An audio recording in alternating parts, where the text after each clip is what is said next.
A Course in Miracles, Lesson 298. I love you, Father, and I love your Son.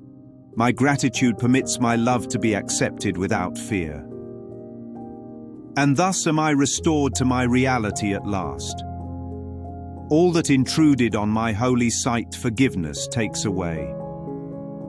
And I draw near the end of senseless journeys, mad careers and artificial values.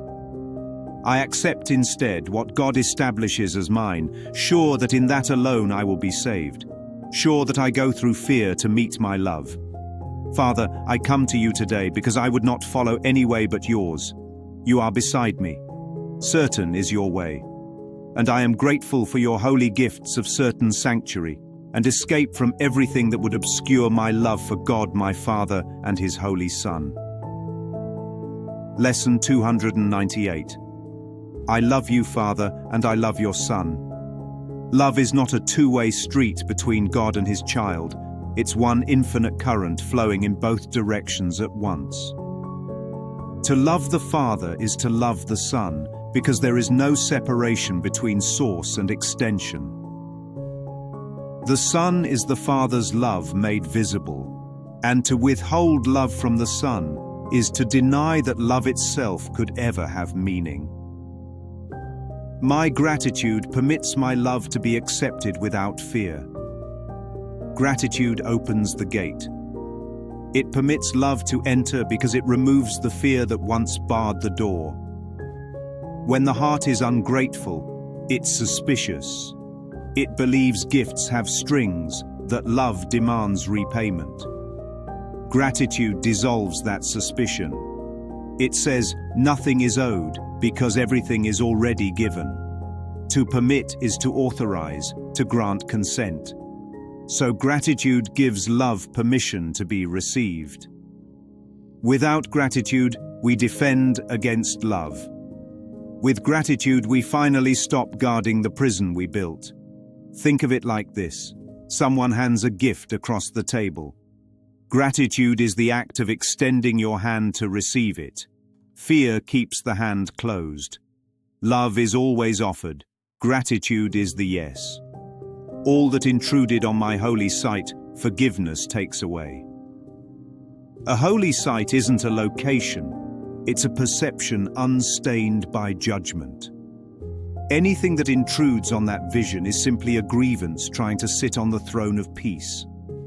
The intrusions look like stories, insults, betrayals, old memories, or imagined futures.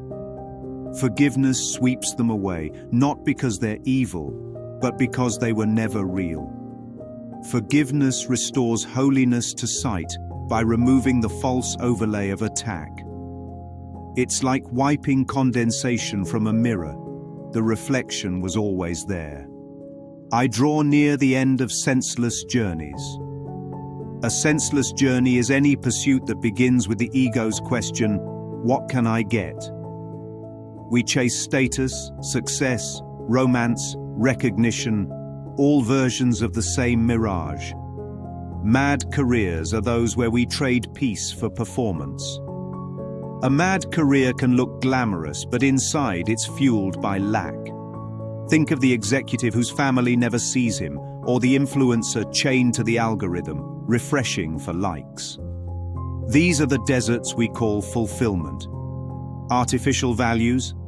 That's every symbol we inflate with meaning it never had. Money, fame, youth, beauty, control. Each one promises safety, then quietly demands sacrifice. That's why the journey is senseless. It has no destination, only delay. I accept instead what God establishes as mine. To accept means to receive what's already been given. What God establishes is not a thing, a title, or a role. It's identity itself. What's established by God is changeless love. So this is the moment of surrender, no longer claiming authorship over self.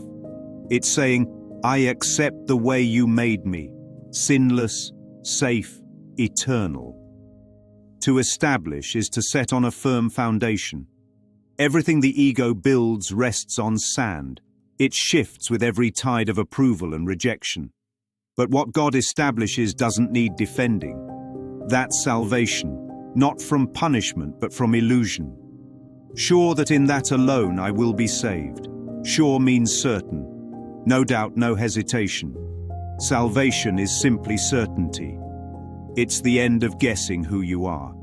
When the mind finally says, only truth will do, it's saved from every lesser goal. I go through fear to meet my love. Fear is the threshold the mind built to keep love out.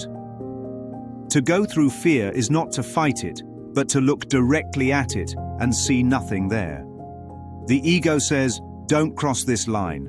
Love will hurt you. But fear guards only an empty room. Passing through it, you find your own reflection waiting with open arms. Think of walking through fog toward a light. The fog never touches you. It only hides your sight until you move through. Father, I come to you today because I would not follow any way but yours. This is the vow of peace. It says, I've tried every detour the world could offer, and none of them led home. To follow only his way is to stop choosing between illusions. It's the end of self-reliance, the surrender of personal guidance to divine certainty. You are beside me, certain in your way. Certainty isn't found in knowing what happens next. It's knowing who walks with you. It's not foresight, it's faith. When we say God is beside me, it doesn't mean a second presence walking shoulder to shoulder. It means the awareness of unity has returned. The distance between guide and guided is gone. I am grateful for your holy gifts of certain sanctuary and escape. A sanctuary is any state of mind where attack cannot enter. It's the inner tabernacle, not a building, but a recognition. Certain sanctuary means the peace that cannot be disturbed. Escape doesn't mean running away. It means release from what never bound us. We're escaping the thought system of fear itself. Everything that once obscured love, judgment, guilt, comparison, loses meaning inside this sanctuary. It's like stepping from noise into silence and realizing the silence was always home. An escape from everything that would obscure my love for God, my Father, and His Holy Son. What obscures love is always the same: the belief in differences. The idea that some are worthy and others are not.